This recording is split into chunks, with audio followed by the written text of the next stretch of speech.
তিনি in presence উপস্থিত থাকবেন এবং আমরা আশা করতেছি যে দিনাজপুরে একটা খাল খননের মধ্য দিয়ে ওনার এই কর্মসূচি শুরু হবে এবং এট এ টাইম আমাদের বিভিন্ন জেলায় যারা সংসদ সদস্যবৃন্দ রয়েছেন, মাননীয় মন্ত্রী মহোদয়রা রয়েছেন, সবাই মিলে আমরা সবাই স্বতঃস্ফূর্তভাবে এই কর্মসূচির উদ্বোধন করব দখল হয়ে গিয়েছে এরকম কোনো জরিপ আপনাদের আছে কি?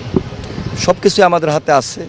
আমরা চেষ্টা করছি যে দৃশ্যমান কাজগুলো নিয়ে যখন মাঠে উপস্থিত হব এবং এগুলো বাস্তবায়ন করার ক্ষেত্রে স্বাভাবিক কারণেই দীর্ঘদিনের প্রতিবন্ধকতা, দীর্ঘদিনের বাধা বিপত্তি, অনেক জায়গায় বর্জ্য আবর্জনা সেখানে স্তূপ হয়ে আছে, অনেক জায়গায় বাড়িঘর উঠে গেছে, অনেক জায়গায় দোকানপাট উঠে গেছে।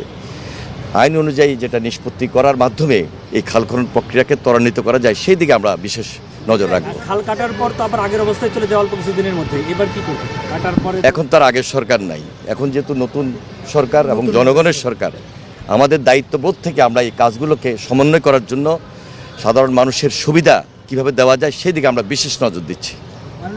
তাছাড়া মধ্যপ্রাচ্যে এক ধরনের সংকট দেখা দিচ্ছে, এখন এই বিষয়গুলো এই কর্মসূচিগুলোর জন্য অর্থায়নের প্রয়োজন, সেইখানে কোনো ঘাটতি সমস্যা হবে?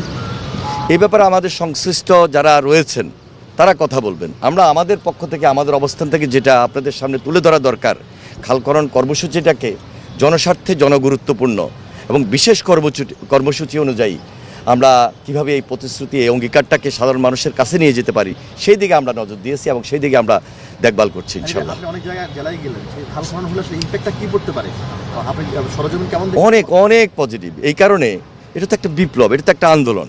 কারণ এই খাল খনন কর্মসূচির সঙ্গে জলাবদ্ধতা সেখানে সম্পৃক্ত আছে, মাছের চাষ আছে, ইরিগেশন আছে এবং উৎপাদন দ্বিগুণের ব্যাপার আছে। সব কিছু মিলে আমরা এটা তো একটা মহাবিপ্লবের রূপ দিতে পারি কিভাবে সেই দিকে নজর রাখছি। এটাকে জাগরণ এবং পুনর্জাগরণের জন্য আমরা সবাই মিলে একত্রিত কাজ শুরু করেছি।